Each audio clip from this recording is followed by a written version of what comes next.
আজি আমি আপোনালোকৰ আগত গোস্বামী পৰমপূজ্য গোস্বামী তুলসীদাসদেৱ প্ৰভুজীৰ যিটো হনুমান চালিচা ইয়াৰ আমি 27 আৰু 28 নম্বৰ শ্লোক আপোনালোকৰ আগত ভ্ৰমণ কৰিম।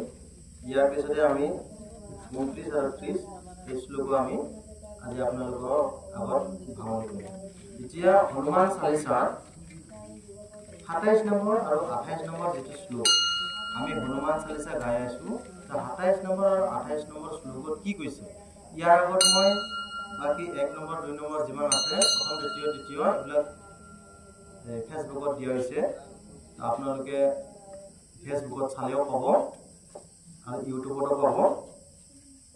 তো আজি মই আপোনালোকৰ আগত হনুমান চালিচাৰ 27 নম্বৰ শ্লোক আৰু 28 নম্বৰ শ্লোকত কি কৈছে আপোনালোকৰ আগত কম। জয় শ্ৰী সীতাৰাম।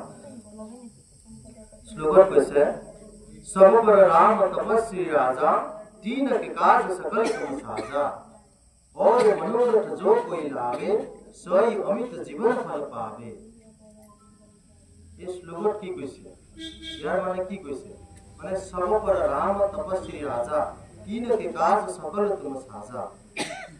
कैसे प्रभु रामचंद्र की बोले कैसे तपस्वी राजा बोले कैसे और की कैसे हे हनुमान जी আপুনি যিজন তপস্বী ৰাজা আছে হনুমান জি কৈ আছে কোনে তুলসীদাস প্ৰভুৱে কৈ আছে যে প্ৰভু ৰামচন্দ্ৰ হৈছে তপস্বী ৰাজা।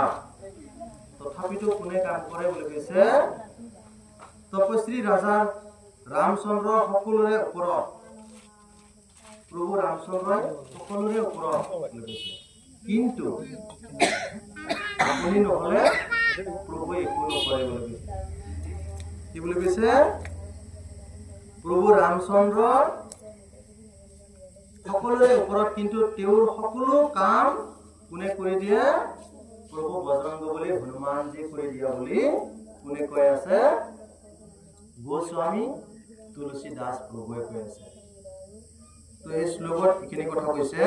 তো দ্বিতীয় আমি 28 নম্বৰ শ্লোকত কি কৈছে और मनोरथ जो कोई लावे सोई अमित जीवन फल पावे।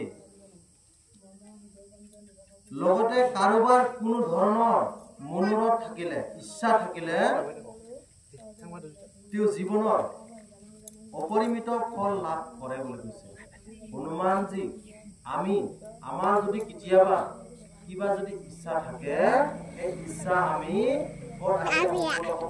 হনুমানজিৰ চৰণত আহিলেহে সম্পূৰ্ণ হ'ব। হনুমানজিৰ চৰণত আহিলেহে আমি কাৰ নাম ল'ম ৰাম নাম ল'ম। নহ'লে আমি ঘৰত থাকিলেতো ৰাম নাম ল'বই নোৱাৰো, পাহৰিয়ে যাওঁ, আমাৰ সময় না হয়নে।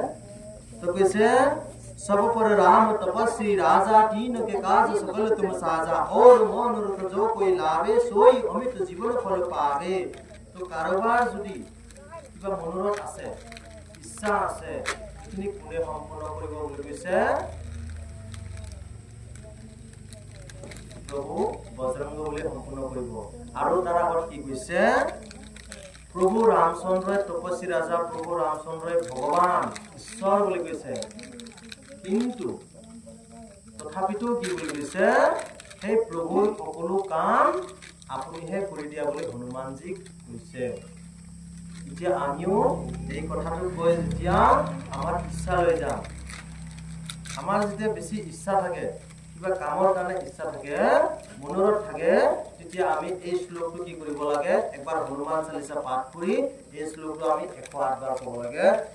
सब पर राम तपस्वी राजा तीन के काज सकल तुम साजा और मनोरथ जो कोई लावे सोई अमित जीवन फल पावे। আমাৰ যেতিয়া ভাগ্য টোপনি যায় থাকিব হয়নে আমাৰ ভাগ্য কেতিয়াবা টোপনি যায় থাকে যাৰ ফলত আমাৰ কাম নহয়। আমি যিমান কষ্ট কৰিলেও আমাৰ কাম নহয় ফল নহয় হয়নে নহয়। আমি বহুত কষ্ট কৰি আছো কিন্তু আমি সেই স্থানলৈকে গৈ পোৱা নাই। আমাৰ ভাগ্য কি কৰে টোপনি যায় জাগ্ৰত কৰিব লাগিব। সেই জাগ্ৰত কোনে কৰিব কৈছে হনুমানজি কৰাব কৈছে। এই কাৰণে আমি কি কৰিব লাগে হনুমানজিৰ চৰণত আহিলে আমাৰ যিটো মনোৰথ থাকিলে আজিৰ পৰা আমি কি কৰিম হনুমানজি ওচৰত আহিম আৰু এই শ্লোক গাম। আৰু যদি আপোনালোকৰ কিবা ইচ্ছা আছে তেতিয়া হনুমানজীক কি দিব লাগে? আমি যিকোনো কাম মোৰ কাম হওঁ হৈ আছে নহয় জানো, এই হ'বই আৰু শেষত ৰিজাল্টত আমাৰ নাম লাগিব, কেতিয়াবা সেনেকুৱা হৈ থাকে। তেতিয়া কি কৰিব লাগে? আমি প্ৰভুৰ চৰণত আহি আমি যিটো আমাৰ মিঠা পান, আমি যি খাওঁ মিঠা পান, সেই মিঠা পানত আপোনালোকে চূণ নিদিব, মিঠা পানত বাকি দি দিয়ে, গোটেই দি তামোল চুপাৰি দি দিয়ে, মিঠা যিবিলাক বস্তু দিয়ে সেইবিলাকো দিব, আমি হনুমানজীক চৰাই দিব, মানে হনুমানজীক দি দিব। আমি বুট প্ৰসাদ যেনেকুৱা দিওঁ সেনেকুৱা দি দিম। এতিয়া আপোনালোকৰ যিটো কৰ্ম, আপুনি পাৰা নাছিলে, আপোনাক মই ফিৰি দিম নহয় জানো? মই ধৰি লওক কিবা এটা বস্তু দাঙি আছো, মই পাৰা নাই ক'লে, মই পাৰা নাই, মোক কোনোবা যদি ধৰি দিয়ে হয়, মই পাৰিলো হয় ন, সেই ধৰি দিয়া বা ফিৰি দিয়ে হনুমান যি হ'ব নিজে সহায় কৰিব। সেইকাৰণে আপোনালোকে হনুমান দিব লাগে, পাণ দিব লাগে।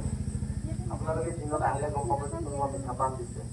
খালি মই কোৱা বুলি নহয়, বেলেগ কৰবাত যদি গীত যাব, কৰবাত খাব, কিবা কৰিব নহয় জানো, তো সিহঁতে আহি দিব। সেইকাৰণে এই হনুমান মন্দিৰত এই বুলি নহয়, ইমান হনুমান মন্দিৰ আছে, সকলোতে সেই পাণ প্ৰসাদ হিচাপে দিয়া যায়। তেতিয়াহ'লে আপোনালোকৰ যিটো থাকি থকা কাম, লাগি থকা কাম, সেইটো আগুৱাই যাব। সীতাৰাম, আজি আমি 27 আৰু 28 শ্লোক এইখিনিতে স্থগিত ৰাখিছো।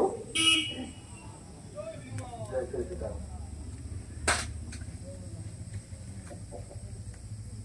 জয় শ্ৰী সীতাৰাম।